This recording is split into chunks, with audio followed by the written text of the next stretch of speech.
नाशिक जिल्ह्यातील मालेगाव शहरामध्ये 1992 सालापासून बाबूलाल नथू मलजी शर्मा यांचं कुलदैवत असलेलं हारे का सहारा बाबा श्याम हमारा खाटू श्याम बाबा त्यांच्या दर्शनाला राजस्थान येथे सहकुटुंबासह जात असताना त्यांच्या मनात आलं की आपल्या मालेगाव शहरामध्ये खाटू श्याम बाबांचं मंदिर असावं।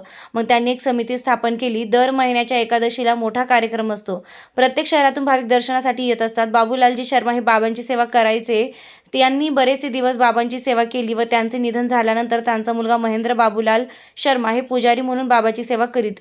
परंतु बाबांचा महिमा बरेच भाविकांना नंतर माहीत झाल्यानं भाविक दर्शनासाठी येत असत।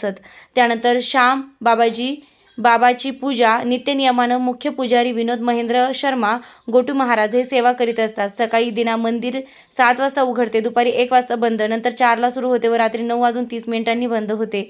यावर्षी फाल्गुन उत्सव फेब्रुवारी महिन्यात 25, 26, 27, 28 खाटू श्याम बाबांच्या मंदिरात होणार असे मालेगाव येथील खाटू श्याम बाबाचे पुजारी विनोद महेंद्र शर्मा गोटू महाराज मोबाईल नंबर 88 30 35 16 37 यांनी रोकठोक पोलीस टाइम्स न्यूजशी बोलताना सांगितलं। बरेच भक्तांना राजस्थान येथे जाता येत नाही, त्यांनी नाशिक जिल्ह्यातील मालेगाव शहरामध्ये मालेगाव कॅम्प येथे दर्शन घेण्यासाठी येऊ शकता। रोकठोक पोलीस टाइम्स न्यूजसाठी मुख्य संपादक योगेश घोलप, नाशिक। या मंदिरात येतात नाशिक, जळगाव, भुसावळ, नंदुरबार, धुळे, शहादा, सुरत, तिथून भाविक येतात। सगळ्यांची इच्छा पूर्ण होते। या चॅनलच्या माध्यमातून मी तुम्हाला एकच सांगतो की तुम्ही बी या चॅनल बघा, चॅनलला सबस्क्राईब करा।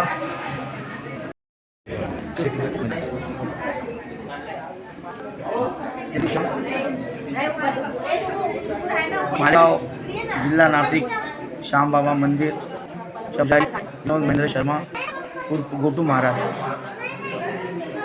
श्यामबाबाच्या मंदिराला बसंत पंचमीच्या दिवशी 35 वर्ष पूर्ण होऊन गेले। महाराष्ट्रात सगळ्यात पहिलं मंदिर मालेगावचं आहे।